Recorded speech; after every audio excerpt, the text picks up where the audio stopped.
we're going to go on our final topic. It is also my topic, and it's going to be a little bit lighter of a subject. We're going to talk about collector's editions. Collector's editions in video games. What do you think about them? Are they cool? Are they not cool? Are they too expensive? Are they not expensive enough to get what you pay for? Should we have them? Okay, I'm going to just jump right into Favorite this. collector's edition? I honestly think collector's editions are stupid, quite honestly. Whoa!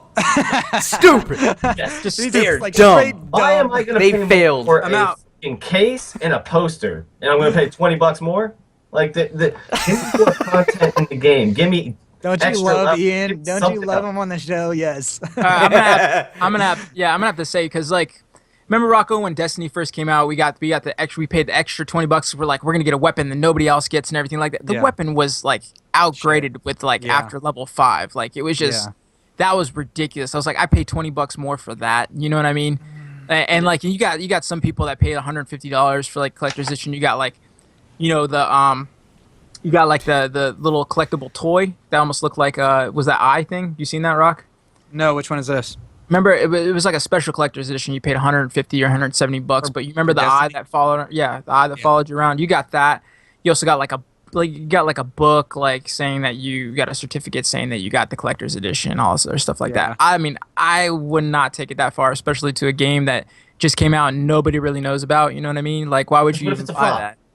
Exactly. What if it's a flop? I mean, you just paid all that money. I think it's just like a way to get like kids to get their parents to spend more money on something. Well, okay, so here's what I'll say. There's like I'm kind of like middle ground with this one. Like I lean towards I don't buy many collector's editions like ever. Now the only times that I do is when I feel like whoever put together that package, that collector's edition package, did a really great job, and I feel like I'm gonna get a lot more out of the game, or a lot more quality kind of side items or whatever it is that I feel like that package was built really right. I'll get that, and that's worth it for me at that point. Most of the time I don't buy the collector's editions at all. I just buy the regular game, go with it. I did do it with the Destiny situation, like you're saying, Steve. Very disappointed with what had came out of that that package, I guess you'd call it. Yeah. You knew it was in that package, right? Huh? You knew what that was? We knew it was going to be in there. We just didn't know exactly what that gun was going to be. It was just like, you just really you got a legendary gun that nobody else would get. Yeah. But then, like Steve-O said, it was outdated in a matter of no time. And like, well, then I spent $20 for that. Like, was that worth it for me? So there's some collector's editions that I feel like are worth it with certain kind of games. Like World of Warcraft might have been one of those ones I would do it just for if you love the lore of World of Warcraft. If you're not a lover of the lore, if you're not a lover of that, in that deep of the game, then I'd say it's probably not worth it at all. Yeah. But I'd like to hear what Clay has to say about this, to be honest, because he, when it comes to the gaming industry and he's involved in it, appreciate that, Mama Dixie. He's going to probably have a better understanding of how these are even put together and why the collector's editions are put together. Mm-hmm. Yeah. And it seems like us three are not really the biggest fans of it. I mean, we'll do it every once in a while if it's worth it, but I tend to see that it's not worth it as much, more than. Yeah. Can you name something that was worth it, Clay? Well, it is like the beauty is in the eye of the beholder. The collection editions are as valuable as those who want them. So I can't personally name one because I have no attachment strong enough to warrant that price tag. However, I believe it is a very smart business model because up until this point, we have locked everyone into this like uniformed box of you pay this game, it's $60, and everybody it will have that value of $60. However, there are people that are like are fanatics for Destiny, for Halo, for Gears of War, and they are willing to spend more if they were to be offered more. And so you now open up the door for those who are willing to spend for a legendary edition for $90 or the goddamn collector's edition for $150, and it gets you the statue that you really want. And it's like it's a way for a fan to put money into it, but it also allows those people who don't want to be suckered into that, don't find value in that, they just want to play the game to check it out for the $60. And in fact, I think different price tiers should be broken up even further, and it's really stemming from a free-to-play model. you have the people who are willing to want to try this game for free, and that's great. There's the people who want to pay for a little bit more extended experience for DLC, and that's awesome too. And then there's those who want to like not only get the game, get the extended experience, but also like flaunt their fandom by getting these like collector's editions and going into more of the lore by getting these like soundtracks and getting these books, and then like finding out like how the concept art evolved over time. So like there's all these different price points that people are allowed to pay for, and I think it's great for the customer, and I think it's a great business model for the developers, because the developers are now finding new ways of getting income in a time when video games are just coming out your ears and the competition is fierce, and you got to be able to like separate yourself from the other company. What do you think about like the collector editions like PlayStations? Like they have a Destiny, they have a Gears of War edition. Same thing, man. The thing is, like, those are collectors. Do you think people are trading in their old ones just to get those ones? Oh yeah. And like, definitely. Also, I was gonna say they haven't just been doing this recently. Didn't they do this back then too? With like, remember the gold Legend of Zelda? Yeah. That was a collector's edition too. Yeah. I mean, that's worth money, right? That's still worth money. Well, and that's what I was gonna kind of go towards, was that I have never personally bought any collector's edition game or anything, because I just don't see the value in spending that extra money. To me, that extra 30 or 40 bucks is a half another game that I can buy in a few months. Right. So, and get still hours and hours of enjoyment and kind of expand my gaming. But when I was younger, my dad did buy the very first, second, and third Zelda in the gold edition. Now, smart move. I mean, they're sitting up in a box somewhere, but they're probably worth gold now, you know, because those aren't that available, and they're probably more rare to actually find that. So, I would say, okay, so on collector's editions, like you were talking about different levels of tiers of pay and stuff like that. First off, collector's editions, like you stated, smart-ass business plan, right? Now you've opened the door where it's not just the free-to-play people, like you were calling it, the people that are just going to pay the $60 minimum, get the game, that's it, play it, and expand your horizon, like Ian was saying too. But there's other individuals that are like, I'll go spend that extra 30, extra 40, extra 100 if I have to.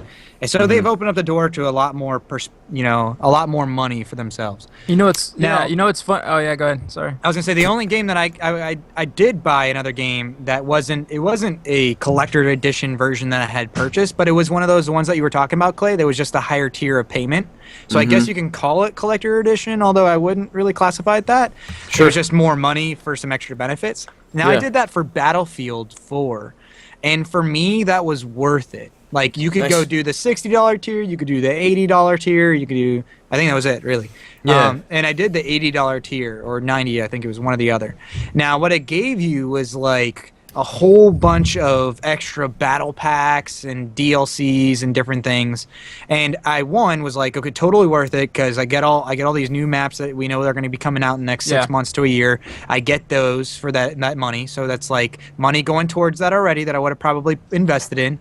2, I get all these awesome battle packs. Now, they made it very, very lucrative for that person that bought that package, right? It wasn't like, oh, you get 2 battle packs. Congratulations. I got the same one, And it's a piece of shit. You're like, no, I got 20 freaking battle packs. Like, I've got, a bonus XP out the yin-yang, new items, new scopes, new stuff. It's like, that was quality right there. And you spent $80 on a game. Or 90, I think it might have been. Or 90. And it was $30 more. Just like I said, for me, I saw the value in the extra DLCs, the battle packs, because I was like, okay, what they're stating to me is worth it, and I'm seeing it here. My other story of Destiny was, I saw there was a legendary gun, but we didn't know the stats of it, and we didn't know what it was gonna be like. Okay, I didn't know what it was gonna be like for the battle packs, but I knew I was gonna have 20 dice to roll on, and I was going to have 20 different opportunities to get something crazy, and I know that some of them, even if it's 4, is going to be something that I'm going to find beneficial to me. And that's where they got us too, because like me and Rocco probably aren't that tier person where we're going to go spend $150 to get like a big thing. We're that tier person that is like, a weapon that nobody else is gonna have, and we're gonna have it, and we're gonna be able to level faster and be That better extra already. leverage, yeah. You know what I mean? That's the kind of type of player we're like, okay, we'll have the extra leverage, you know. So that's what made it worth this to us. But it ended up not being in the end. You know what I mean? But the battle least pack Destiny, thing, everything yeah. was great. Yeah. Yeah, the battle pack one for That you know, was Battlefield. awesome. And now, Worth it. like I said, it wasn't a collector's edition, but it was the higher tier payment that you could pay to get that gamer to invest a little bit Legendary more money. edition or something. Yeah, I mean, whatever Yeah. you want to call it, but it was first off great idea from them, you know. Yeah. But two, for the gamer, and at least when it came to Battlefield, I feel like I got a lot more out of it. You know what I mean? Like I enjoyed that. That was one, you know, sell where they got me on a little bit more money, but it was totally worth it at the end of the day. And it's Now- an interesting reflection on our culture because with the rise of MySpace and then Facebook, we're seeing people not be these cookie cutter like I fall into this person. Like there are subgenres of just individualism, right? So like Yeah. I'm an individual who likes to do X, Y, and Z, blah, blah, blah. And then we're starting to see this creep up into our business models, in particular what we're talking about, video games. So, like, there's that person, like, because I'm not only a first-person shooter. Now I'm like, I really like Battlefield, and I like this, and I like that about Battlefield. So now people are trying to sell not just to first-person shooters, but the Battlefield people were like compartmentalizing the different types of Battlefield players. Like there's the casual, there's the hardcore. Now, there's is the that extreme. happening only because they've had years to establish that now? Like, because obviously it wasn't happening at the beginning. When Battlefield 1 first came out, that wasn't occurring. But now they've got a following only because of several years of creating games and games and games. Is it only those guys, or can the other people leverage now too? The small games that just come out, can they leverage now off of that? Because they're like, hey, people are building communities, like, and they're selling it this way. Gamers are getting used to buying this way. Yeah, Let's sell that way too. Absolutely, exactly. That's my point. Is like Facebook allows you to be your own person. You don't have to fall into a group of sheep to follow and like do. Oh, people are buying Battlefield. I'm gonna buy Battlefield. It's like I get to pick the game that I am passionate about, and then I get to like put money into that game. We have so much. Yeah, like there's just groups of there's so many people now. There's so many like love for different things and so many things available that like you don't have to be the every first person shooter. You can just be that Battlefield guy, and they have something for you. And I think that's really smart. So I think it's gonna in everything you'll see that now. A lot of things at least. I gotcha. I like that model though. I like the free to play model, like the Clash of Clans, the League of Legends. I love that free-to-play model because it gives that gamer the ability to play the game, and it's very, like, I think it's smart. I think it, you know, as long as you got a quality game, right? As long as you got a quality game, you're going to get people investing in your game probably more than the $60, you know. Experience. Yeah, exactly. I spent $5 in League, and I've had more value in that game than I had in like probably 10 games combined that were 60. You differ from, you know, myself. I spent several dollars on that game, you know, because I like the skins. I like the different champions. Right. I like to, you know, and I don't have 5 years of playing it where I have IP stacked up to be able to buy champions for free, where it's you just play the game for free, build up free pretty much money, buy characters with that free money. Now that takes a long time to do. For me, I'm loving this game. I want to be invested in this game right now. I want to play the champions now. So that free-to-play model, for me, right, as the individual that you're talking about, that works hardcore for me. Dude, you know, I just it's like, oh, I'm playing it for free. I'm loving it. It's awesome. What? I want that. I want that. What if they made a MOBA, kind of like League of Legends, but with Pokemon? And you had to buy Pokemon in order to fight different ways. Yeah, that would be pretty interesting. That would be very, very popular amongst the kids. Like, that would be like that pretty it's an arena funny. style, like a WoW arena style, where it's like a 5v5 kind of in a small place, but you're playing your Pokemons. Yeah, you can have a Blastoise as a support, and like a Charizard as an ADC. They actually they made one for so they did make something like that then. No, not Pokemon, but they did the All ring. I'm saying is I'd probably be down for that. Yeah, I like that. I like the whole business model what you're talking about those as far as that, because I mean I think you end up getting more out of the end because they do the same thing with apps. I mean you buy like you Farmville or something, then you buy coins. You know what I mean? It's just, like there's a lot there, now look, they could be very abused Yeah. And it could like hurt a thing. So I'm not advocating that every game needs to go down this way, but for a lot of games that we're seeing, that we're talking about, are really great for the consumer and for the publisher. Like if League of Legends was a $60 experience and that's all you got, and then like, you know what I mean? Like if that was weird. it, they wouldn't have these professional LOL Worlds tournaments going on with the publicity that they're getting, and then none of that stuff would even be occurring if Yeah, they, you wouldn't have if as they much had it set up people. as just a $60 fee. They would just be Yeah. coming up with their next new game. Right. They make an extra $60. Now this game they can Exactly. keep making better and better and better and better because there's Adding people still more investing in characters. it, you know? Yeah. They're still putting money into the game. They haven't hit that $60 cap and stopped. Yeah, I You can know? imagine how much they make a month, but it's got to be in the millions. Oh, That's what I'm dude, Yeah, saying. with all the merchandise, you see people like making. They even stuff. set it up so smart where it's like you spend a certain amount of money to get RP points that once you go to buy something, it's like you never have enough RP to buy that second Right. item. You always have like 10 or Yeah. 15 RP away because Yeah. they've structured it with the pricings of those, you know, of everything to be Gotta where do you an have to extra keep $5. investing. You got to put Yeah. that extra 5 in for that now or that, you know? Yep. So it's smart. You know, it goes back to that, you know, you're saying the collector's editions, marketing schemes, ways of how to make more money, you know, like, and I think they're coming up with smart ways, man. Yeah. They're finding every little individual out there, like you were saying, the individualized buyer, the individualized consumer, and finding ways to sell to every one of those individuals, Right. you know?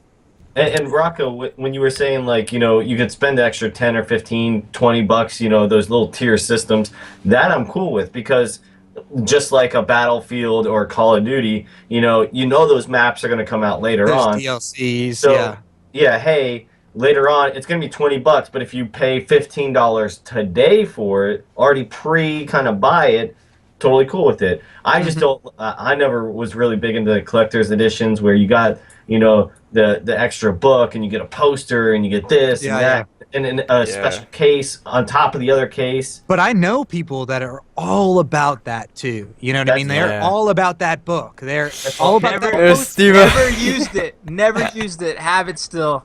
What is that? It's Poster a for poster. Destiny. From what? I don't even know why I have it. Let's check. Let me pop it open. I don't even know what game it is. You're blurry too, by the way. Now you're coming up. Battlefield. No. Advanced Warfare. Advanced Yep. Warfare, yep. Advanced Warfare. I got it. I I don't even have That's that game. I don't think. You probably pre-ordered it or something. Yeah. Oh, I that. did pre-order. You're right. I didn't even grab it though. I don't even know why I have this stuff. I'm $5? saving it. I honestly I don't know. You should give it away. Yeah, Give it away it to is the- Call of Duty Advanced Warfare. Yeah, I was gonna give it away. If you donate on Patreon.com right now, $1, I'll send you this poster. There you go. All right, guys. That's going to be it for our show this week. I really appreciate all the discussions we had. Ian, did you want to say something? No, I was just being animated. Oh, you just. All right, awesome. Sweet. Yeah. like So, off my guns, baby. just as a reminder, guys, the Maelstrom Gamers, each and every week, this is what we do. We go on a Skype and we each bring a topic for your discussion and for our discussion, for your entertainment. And each discussion is its own topic, and each topic is its own video on YouTube from Monday through Friday, day by day. And then on Saturdays, the full episode. You can get all that on our YouTube channel. It's youtube.com/MaelstromGamers channel. Head over there, check out our stuff. Free support means you guys subscribing to our channel and commenting below. Other free support includes Facebook and our Twitter. Follow us there, like us there, follow us on our Instagram account. It's really, really helpful. It means a lot. Those who are doing it, it's really great. And listen, if you want to support us even more, for just $1, you can go on to patreon.com/MaelstromGamers. Throw us $1. It'd be really appreciative. We give you rewards for each different tier price. You can give $5, you can give $10, but at the very least, you probably just give $1, and that'd be so awesome. You get a free episode that's just available for Patreon subscribers. Go on there, be a supporter. It's really great. This is it for our episode. Next week we'll have another episode for you. So in the meantime, keep thinking about everything and nothing. You got It's it. been an honor to entertain you guys. Peace and take care. Adios. Peace.